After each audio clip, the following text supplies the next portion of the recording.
The CDC says synthetic opioids, particularly fentanyl, contributed to about 75,000 overdose deaths in the United States last year. It's a crisis that hits every demographic group, but there are large racial disparities between who's offered the most effective treatment and who isn't. William Brangham reports for our ongoing series, America Addicted and Race Matters. I would travel from Washington, D.C. as far as to California to participate in martial arts tournaments. Kevin Hargrove has spent much of his life teaching and competing in martial arts. He loved the discipline and the combat. But now, this 66-year-old says his main fight is with pain. I've broken just about every bone in my body except my spine, my skull, and my pelvis. That's where I was originally introduced to Tylenol 3s, Tylenol 4s, Percocets. The doctors would prescribe them for me. He started on prescription pain medication as a teenager. Those pills later became a habit he could not quit. By his 40s, his life was spiraling down. When you're going through codeine withdrawal, it's the same exact thing as going through withdrawal from a drug, say heroin. They're opiates. Hargrove now has no permanent home, still struggles with opioid addiction, and often has to sleep under a bridge in Washington, D.C. Once a month, he makes a long commute to go see the man who's trying to help him get a handle on that addiction. How have you been? Great, man. Thanks to you. Dr. Edwin Chapman. I'm doing great. We're just going to get your medicine put in. Chapman is an addiction specialist who's been treating mostly African-American patients with opioid use disorders for more than 2 decades. You know, we've lost some patients, some that we just couldn't stabilize. Chapman prescribes all of his roughly 200 patients a drug called buprenorphine. Combined with another drug, it's known as Suboxone, and it helps people withdraw from opioids and reduces their cravings. It's one of 3 federally approved medications to treat opioid use disorders. Hargrove has been a patient of Dr. Chapman since 2017 and now takes Suboxone on his own 4 times a day. What role do you see Suboxone playing in his life? It's a lifesaver. I would dare to speculate, knowing what has already happened, I don't think Kevin would be here. Without it? Without it. But earlier this year, Hargrove had to switch his Medicaid-funded insurance to an insurer that no longer covered that full 4 doses of Suboxone. When he was only taking 3, his cravings went up and he relapsed, buying on the street what he thought was codeine, but were counterfeit pills laced with fentanyl. He overdosed, but thankfully his sister found him. She told me my eyes went up into my head. I started slurring my words. And the next thing she knew, I was on the floor, not breathing, and no pulse. Hargrove was saved by paramedics who used the overdose reversal drug Narcan. You have this drug that you believe is really helping your patients, and they struggle with access, insurance, paying for it. How common is that? It's every day.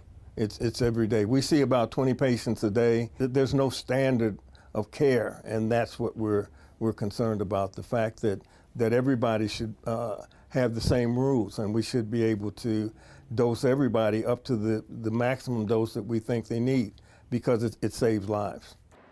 Hargrove's story is unfortunately a familiar one, particularly for Black Americans.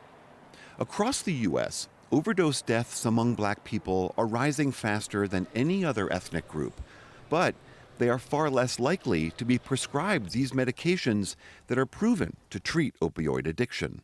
A recent study shows that white patients receive those medications up to 80% more frequently than Black patients. There still remains very considerable barriers for Black people compared to white people in accessing medication for addiction treatment for opiate use disorder.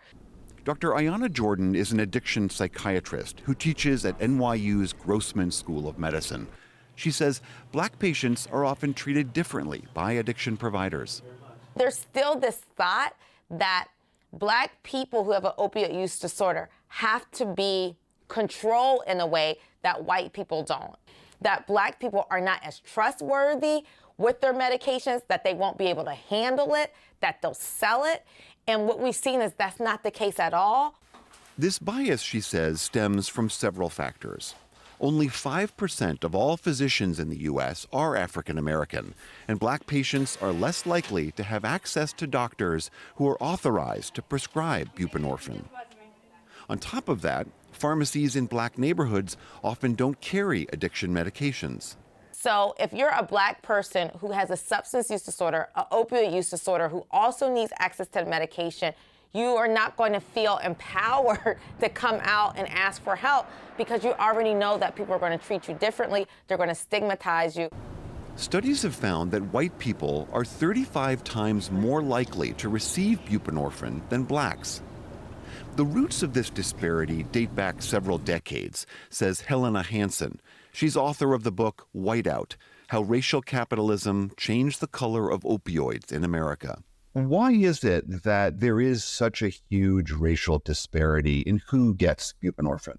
The medication itself was introduced and legalized as a doctor's office-based treatment for opioid use disorder as a response to a quote-unquote suburban, perceived as white opioid crisis in the late 1990s to early 2000s. So this was rolled out as a treatment for a very specific clientele.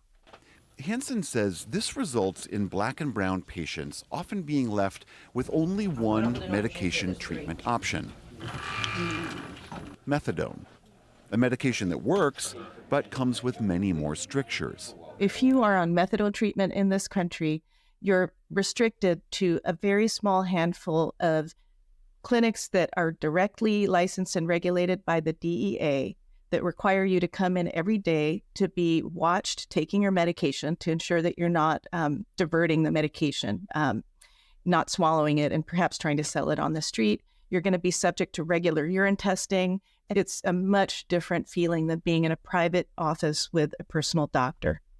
And you haven't had any trouble with your diabetes or blood pressure? At Dr. Chapman's office in Northeast Washington, his mostly older patients have lived difficult lives. Many have been homeless or spent time in prison. But here, they not only receive buprenorphine, but also have regular physicals and can get mental health care as well. I want to see just once in my life how to live. Dr. Chapman says this is all particularly important in Washington, D.C., where black people account for more than 80% of all opioid overdose deaths since 2017. When we look at overdose death statistics, we see that generally only 1 out of 10 has actually been on medication-assisted treatment. So there's an obvious gap there. For Kevin Hargrove, he's now back on his regular 4-dose regimen of Suboxone and working every day to maintain his sobriety. If it was not for Dr. Chapman and not for me taking the Suboxone, I would have been dead a long time ago. For the PBS NewsHour, I'm William Brangham in Washington, D.C.